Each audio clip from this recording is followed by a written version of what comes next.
Mukkanuma to all my friends.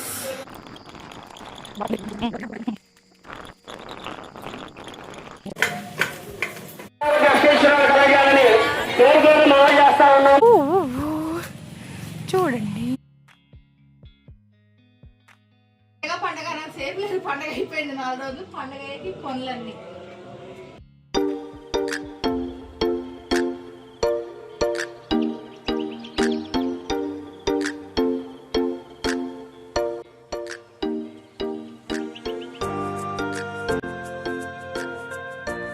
Hi friends, welcome to smart అన్న vlogs.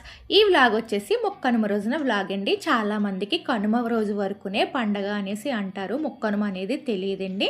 కానీ మా ఈ గోదావరి జిల్లాల వారు కనుమతో పాటు ముక్కనుమ రోజున కూడా పండగ అయితే చేసుకుంటారు. కనుమ రోజున కక్క తినాలి, ముక్కనుమ రోజున ముక్క తినాలి అనేసి అంటారండి. ఆ 2 రోజులు కూడా ఎన్వి అయితే వండుకుంటూ ఉంటారు, కానీ తినే రోజుల్లో అయితే మాత్రం వండుతారండి. కానీ ఈ సంవత్సరం ఎన్వి తినే రోజుల్లో కనుమ ముక్కనుమ అయితే రాలేదు. అంటే ఫ్రైడే సాటర్డే వచ్చాయి కాబట్టి ఇంకా 2 రోజులు కూడా ఎన్వి తినే టైం అయితే లేదు. అంటే ఆ రోజులు తినము కాబట్టి తినేవాళ్ళు అయితే తింటారండి.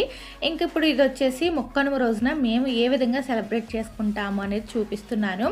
ఇప్పుడైతే ఇది ముగ్గు గొట్టం అంటారండి. ఈ గొట్టంలో ఇది ఓపెన్ అవుతుందనమాట. ఇది మూత తీసి దాంట్లో ముగ్గు అయితే వేస్తారు. అంటే ముగ్గు అయితే వరిపిండి కానీ లేదంటే ముగ్గు కానీ వేస్తారు. ఇప్పుడు వాకలంతా శుభ్రం చేసుకుని కళ్ళాపి అంటే వాటర్ జల్లుకొని తర్వాత ఈ ముగ్గు గొట్టంతో ముగ్గులు అయితే పెడతారండి. ఇలా ఎందుకు పెడతారనేది కూడా నేను చెప్తాను. మొత్తం వాకలు ఎంత అయితే ఉంటే అంతవరకు కూడా ఈ ముగ్గు గొట్టంతో ఈ విధంగా ముగ్గులు అయితే వేస్తారండి. ప్రతి ఒక్కరి వాకట్లోనూ ఈ విధంగా ముగ్గు గొట్టంతో ముగ్గులు అయితే వేసుకుంటారు. ఓపుకున్న వాళ్ళు ఎంత వాకలు అయితే ఉందంటే వాళ్ళ ఇల్లు అయితే ఎంతవరకు ఉందో అంతవరకు వాకలు ఉంటుంది కదా, ఆ వాకలి అంతా కూడా ఈ ముగ్గులు అయితే వేసుకుంటారు. అలాగే ఎదురెదురుగా ఉన్న ఇల్లు వాళ్ళు అయితే జాయింట్ చేసుకుని మరీ మొత్తం రోడ్ అంతా సరే ఈ ముగ్గు గొట్టంతో ముగ్గులు అయితే వేస్తారండి. ఇంకా ముగ్గు గొట్టం లేదు, ఇంకా ఓపిక లేదు అన్న వాళ్ళు చిన్న గడిల కింద మామూలుగా బార్డర్లా గీసేసుకునైనా సరే ముగ్గులు అయితే పెడతారు. ఈ విధంగా ఎందుకు పెడతారంటే ధనుర్మాసం స్టార్టింగ్ రోజు నుంచి కూడా ప్రతి ఒక్కళ్ళ ఇంటి ముందు, అంటే హిందువులేంటి నేను చెప్పేది, వాళ్ళ ఇంటి ముందు చంద్రుడిని అయితే పెట్టుకుంటూ ఉంటారు. ఆ రోజు నెల పట్టిన రోజు నుంచి స్టార్ట్ చేస్తారండి. ప్రతిరోజు కూడా వాకలు శుభ్రం చేసుకుని ముగ్గుతో పాటుగా చంద్రుడిని కూడా పెడుతూ ఉంటారు. నేను ఇవన్నీ ఎంత క్లియర్గా చెప్తున్నానంటే వైజాగ్లో చంద్రుడిని పెడతారు, కానీ అది తూర్పు వైపు ఉండేటట్టుగా అలా ఏం పెట్టరండి. కానీ మా ఊరు సైడు చంద్రుడి మొహం తూర్పు వైపుకి చూసేటట్టుగా పెడతారనమాట. వాళ్ళ ఇల్లు ఎటువైపు ఉన్నా సరే తూర్పు వైపుకి చంద్రుడిని చూసేటట్టుగా పెడతారు. కానీ వైజాగ్లో అలా ఏమి ఉండదండి. ఎవరికి నచ్చినట్టు వాళ్ళు చంద్రుడిని పెడతారు. తర్వాత సాగనంపడం కూడా ఏమీ ఉండదు. కానీ ఇప్పుడు నేను చూపించేది ఇదంతా కూడా చంద్రుడిని సాగనంపడానికి వేసే ముగ్గులండి. అందుకే నేను ప్రతిదీ క్లియర్గా ఎక్స్ప్లెయిన్ చేస్తున్నాను. మా ఊరు సైడ్ దీన్ని శంకరుణ్ణి సాగనంపడం అంటారు. అంటే నెల రోజులు చందమామను మనం వాకిట్లో ముగ్గుతో పాటు వేస్తూ ఉంటాం కదా. ఇంకా ముక్కనుమ రోజున తెల్లవారుజామునే వాకులంతా శుభ్రం చేసుకుని ఇలా ముగ్గు కొట్టంతో ముగ్గులు వేసి ఆ ముగ్గు లోపల చిన్నగా ఏదైనా డిజైన్లు వస్తే పెడుతూ ఉంటారండి. నేను అంతా క్లియర్గా చూపిస్తున్నాను. ప్రతి ఒక్కరి వాకిట్లో ఎలా ఉన్నాయని చూపిస్తున్నాను చూడండి. ఈ విధంగా గడి మధ్యలో కూడా డిజైన్లు అయితే వేస్తారు. ఇంకా తెల్లవారుజామున ప్రతి ఒక్కళ్ళు కూడా ఇవే ముగ్గులు వేస్తూ వాకిట్లో కనిపిస్తూ ఉంటారు. తర్వాత ఒక గడిలో ఇలా చంద్రుడిని అయితే పెట్టాలండి. ఆ చంద్రుడిని పెట్టిన తర్వాత మన ఇంటికి ఎన్ని అయితే గుమ్మాలు ఉంటాయి అంటే బయట గేట్లు ఉంటాయి కదా, ఆ గేట్ ఎదురుగా ఇలా చందమామలు అయితే పెట్టుకుని ఆ తర్వాత ఆ చందమామ నుంచి ఇలా ఒక గీతలా గీసుకుంటూ అలా ఎన్ని చందమామలు పెడితే అన్ని చందమామల నుంచి ఈ విధంగా ఒక గీతలా గీసుకుంటూ లేదా ముగ్గు గొట్టంతో ముగ్గైనా వేసుకుంటూ ఈ విధంగా అసలు మామూలుగా అయితే భోగి మంట వరకు సాగనంపుతారండి. ఓపిక లేని వాళ్ళు రోడ్డు చివరి వరకు లేదా వాళ్ళ ఇల్లు దాటించేంత వరకు ఈ విధంగా అలా గీత అయితే గీసుకుంటూ వెళ్తారు. అయితే ఇంకా మా ఇంటి పక్క వాళ్ళు గీసిన గీత అయితే చూపించాను. ఇంక ఇప్పుడు నేనైతే చంద్రుడిని సాగనంపుతున్నానండి. నేనైతే ముగ్గు గొట్టంతో ముగ్గు అయితే వేసుకుంటూ వెళ్ళిపోతున్నాను. అదే నా చిన్నప్పుడు అనుకోండి, మా వీధి చివరి ఎక్కడో భోగిమంట ఉంటే ఆ భోగిమంట వరకు ఈ విధంగా ముగ్గు గొట్టంతో ఈడ్చుకుంటూ ఆ చంద్రుడిని సాగనంపడానికి అలా తీసుకుని వెళ్ళేదానండి. అప్పుడు వాకట్లో పండగ 4 రోజులు ముగ్గులు కూడా చాలా బాగా పెట్టేవాళ్ళం. ఇప్పుడు అంత ఓపిక లేదు కదండి. అందుకే మా వీధి చివరే రోడ్డు ఉంటుంది.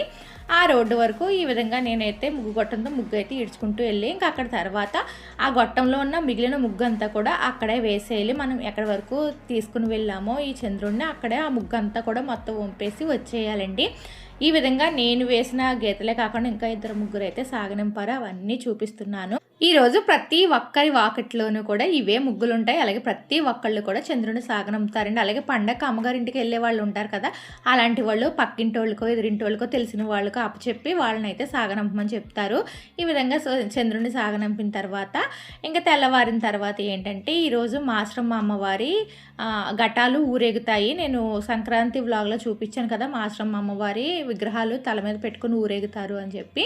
ఇంకా ముక్కనుమ రోజునైతే ప్రతి ఇంటికి అయితే వస్తారండి. ఆ రోజు నివాళి ఇవ్వడం అంటారు. నివాళి అంటే ఏంటంటే పసుపు నీళ్ళతో ఆ అమ్మవారి విగ్రహం పెట్టుకున్న ఆయన కాళ్ళు కడగాలి.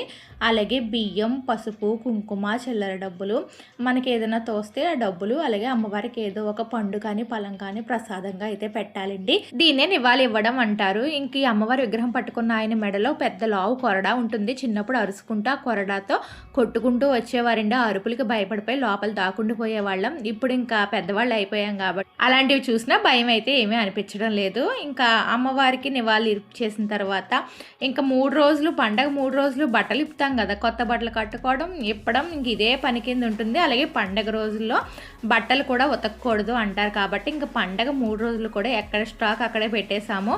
ఇంకా 4వ రోజు వచ్చిందంటే మరి మా ఆడవాళ్ళకి తప్పుతాయా చెప్పండి. పండగ అయినా ఫంక్షన్ అయినా ఏదైనా ఇంట్లో పనులు ఎప్పటికప్పుడు చేసుకోకపోతే అవన్నీ కూడా ఇలాగే స్టాక్ ఉండిపోతాయి కదా. ఇంతకుముందు ఈ బట్టలన్నీ కూడా చేతులతో ఉతుక్కునే వాళ్ళం. ఇప్పుడు మిషన్లు రావడం కొంచెం పని అయితే కలిసి వచ్చినట్టే అనిపిస్తుంది, కానీ మడతెట్టుకోవడాలు ఇవన్నీ పని అయితే ఎప్పుడు అలానే ఉంటాయండి. ఇంకా ఇప్పుడు వచ్చేసి అరిసెలు అయితే చేస్తున్నామండి. నేను వీడియోస్ తీసుకుందామని చెప్పి నేను కూడా అరిసెలు ట్రై చేద్దామని చెప్పి అమ్మనైతే ఇంక ఏం వండొద్దని చెప్పాను. నేను పండగకి వెళ్ళిన తర్వాత ఒక్కొక్కటిగా చేసుకుంటున్నాము. ఇంకా పండగలోనే అన్నీ తినేం కదా అని చెప్పి ఇంకా పండగ అయిన తర్వాత అరిసెలు అయితే వేసుకుంటున్నామండి. ఈ అరిసెలు ఎలా చేశాను ఏంటి, దీనికి కొలతలు ఏంటి అనేది నేను షార్ట్ వీడియోలో మీతో షేర్ చేసుకుంటాను.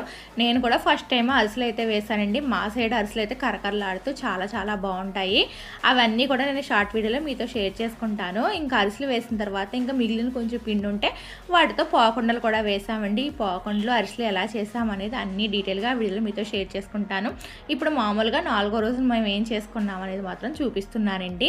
ఈ పనులన్నీ పూర్తయిన తర్వాత ఇంకా రెడీ అయిపోయాయి. ఈ రోజు అంటే ముక్కనుమ రోజున మా ఊర్లో గంగాలమ్మ అమ్మవారి అన్నదాన కార్యక్రమం అయితే జరుగుతుందండి. నేను 3వ రోజు వీడియోలో చూపించాను, అంటే కనుమ రోజు వీడియోలో చూపించాను కదా ఈ అమ్మవారిని. ఈ అమ్మవారి పొలాల మధ్యలో ఉంటుంది.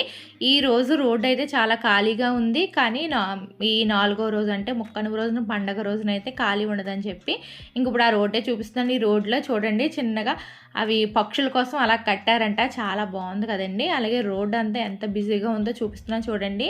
నేను 3వ రోజు వ్లాగ్లో చూపించాను కదా కనుమ రోజు వ్లాగ్లో, అప్పుడు రోడ్డు అంతా ఎంత ప్రశాంతంగా ఉంది. ఇప్పుడు అంటే చూడండి వెహికల్స్తో మొత్తం రోడ్ అంతా ఫుల్ అయిపోయింది. అలాగే జనాలు కూడా వస్తున్నారు. ఇంకా మేము చాలా ఎర్లీగా అయితే వెళ్ళామండి. ఇంకా కొంచెం లేట్ అయితే అంటే మేము భోజనం చేసి వచ్చేటప్పుడు మళ్ళీ రోడ్డు చూపిస్తాను, అప్పుడైతే ఇంకా జనాలు ఎక్కువ ఉంటారు. ఇంకా అటు ఇటు తప్పుకోవడానికి కూడా ఖాళీ ఉండదు అన్నట్టుగా మేము 12 గంటలకే టెంపుల్ దగ్గరికి అయితే వెళ్ళిపోయాము. ఇంకా మేము వచ్చేసరికి చాలామంది జనాలు అయితే ఉన్నారు.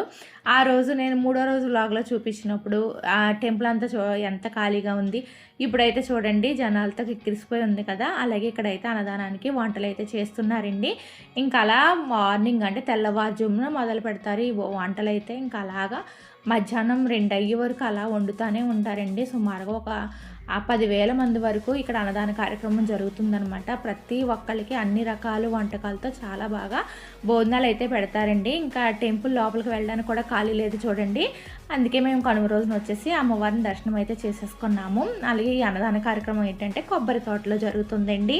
ఈ అన్నదాన కార్యక్రమానికి ఊర్లో ఉన్న వాళ్ళు 70-80% వరకు వస్తారండి. ప్రతి ఇంటికి వచ్చి పిలుస్తారనమాట భోజనానికి రమ్మని. ఇంకా భోజనాలు ఏం పెట్టారనేది చూపిస్తున్నాను చూడండి. అన్నవరం ప్రసాదం వేశారు, అలాగే వడ వేశారు, బిర్యానీ, కచంబరి, అలాగే కుర్మా కూర, ఇంకొక కర్రీ శనగలు అనుకుంటాను వేశారండి. అలాగే పప్పు టమాటా వేశారు. ఇంకా రైసు, కాలీఫ్లవర్ పకోడీ, సాంబారు, పెరుగు, ఈ విధంగా భోజనాలు అయితే పెట్టారండి.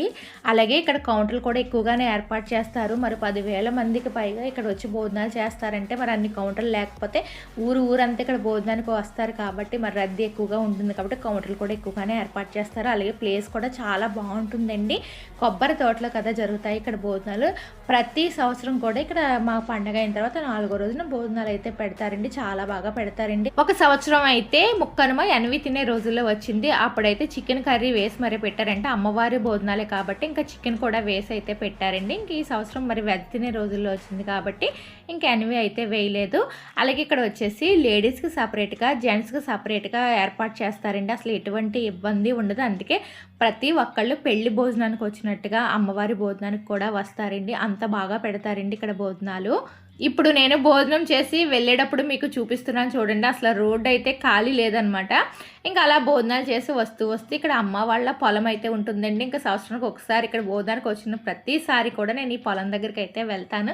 ఎందుకు వెళ్తాను అనేది కూడా మీకు చూపిస్తాను. అలాగే ఇక్కడ కాలువ మధ్యలో ఈ విధంగా కరెంటు స్తంభం ఉంటుందండి. ఒక సిమెంట్ దాని మీద నుంచి నడుచుకుంటూ వెళ్ళాలి. అసలు చిన్నప్పుడు చాలా భయం వేసేది. ఇప్పుడు కూడా అలా భయపడుతూనే నడిచాను. ఇక్కడ వచ్చేసి మాకు గోదావరి వాటర్ వస్తుందండి. పక్కన ఇది బోధి కాలువ అంటారు. అంటే ఇలా చిన్న చిన్న కాలువల్లోకి ఆ గోదావరి నీళ్ళు అయితే వస్తాయండి. ఇంకా ఇక్కడ వచ్చేసి మామిడి చెట్టు చూపిస్తున్నాను చూడండి. ఈ మామిడి చెట్టు నా చిన్నతనంలో అప్పుడు పచ్చదనం పరిశుభ్రత అనే కార్యక్రమంలో ఏదో తెలియదు కానీ టాటర్ మీద వచ్చి మొక్కలు అయితే ఇస్తే నాకు ఒక మొక్క ఇవ్వండి అని అడిగితే వాళ్ళు ఆ మామిడి చెట్టు అయితే ఇచ్చారండి. అప్పుడు తీసుకొచ్చి ఇక్కడ పొలంలో అయితే మామిడి చెట్టు వేశారు. ఇప్పుడు మామిడికాయలు చాలా బాగా వస్తున్నాయి. ఇంకా ఆ మొక్కను చూసుకుని అలాగే మొక్కలన్నీ చూసినట్టుగా ఉంటుందని పొలం అయితే వెళ్ళామండి. ఇంకా అవన్నీ చూసుకుని ఇంటికి వచ్చిన తర్వాత ఇక్కడ వచ్చేసి మా ఊర్లో పండగ అయిన తర్వాత అంటే కనుమ రోజున కానీ ముక్కనుమ రోజున కానీ అమ్మవారికి నైవేద్యం అయితే పెడతారండి. ఇంకా అది ఉదయం అయినా సాయంత్రం అయినా పెట్టుకుంటూ ఉంటాం. ఇంకా ఉదయం అంతా ఈ వంటకాలతో ఖాళీ లేదు కదా అని చెప్పి ఇంకా సాయంత్రం 4-5 మధ్యలో అమ్మవారికి మా అమ్మ అయితే నైవేద్యం అయితే పెట్టిందండి. ఈ నైవేద్యం ఏంటంటే వంటగదిలో ఒక మూల అయితే గోడకి పసుపు రాసి బొట్లు పెట్టి అలాగే బెల్లం పొనుకులు అయితే వేస్తారండి. మనం దోసల పిండి రుబ్బుకుంటాం కదా, ఆ విధంగా గట్టిగా రుబ్బి దాంట్లో బెల్లం కలిపి ఆ బెల్లం పొనుకులు అలాగే పరవాన్నం వండి వేసి పసుపు నీళ్లు పానకం పెట్టి అలాగే ధూపం అయితే వేస్తారండి. ఆ ధూపం కూడా గుగ్గిలం పొగ అయితే వేస్తారు. సాంబ్రాణి కాకుండా గుగ్గిలంతో ఆ ధూపం అయితే వేస్తారు. ఈ విధంగా అమ్మవారికి నైవేద్యం అయితే పెట్టుకుంటారండి. చూసారు కదా ఫ్రెండ్స్, పండగ 4 రోజులు మేము ఏ విధంగా సెలబ్రేట్ చేసుకున్నాము అలాగే మా సైడ్ మాత్రమే పాటించే కొన్ని పద్ధతులన్నీ కూడా నేను మీతో షేర్ చేసుకున్నాను. మీకు గడక వీడియో నచ్చినట్లయితే లైక్ షేర్ సబ్స్క్రైబ్ చేయడం మర్చిపోకండి. కొత్త వాళ్ళు ఎవరైనా చూస్తున్నట్లయితే మర్చిపోకుండా సబ్స్క్రైబ్ చేసుకోండి. అలాగే మరొక మంచి వీడియోతో మళ్ళీ మీ ముందుకైతే వస్తాను. అంతవరకు బాయ్ బాయ్ ఫ్రెండ్స్.